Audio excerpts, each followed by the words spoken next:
Jadavpur police স্টেশনের পুলিশদেরকে বলছি, ভয় পাবেন না। এখনই আপনাদের চেয়ার কেড়ে নিতে বা ভেঙে দিতে আসিনি।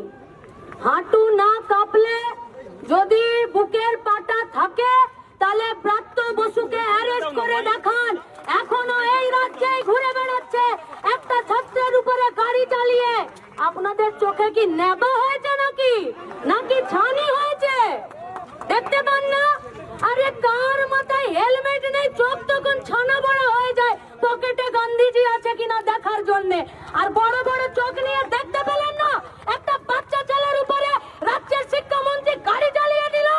আবার একটা তৃণমূল নেতা বলছে কালকে 1 মিনিটে নাকি যাদবপুর দখল করে নেবে, বলেছে না? আরে ওটা একটা ইউনিভার্সিটি, নাম যাদবপুর, ওটা কলাবাগান।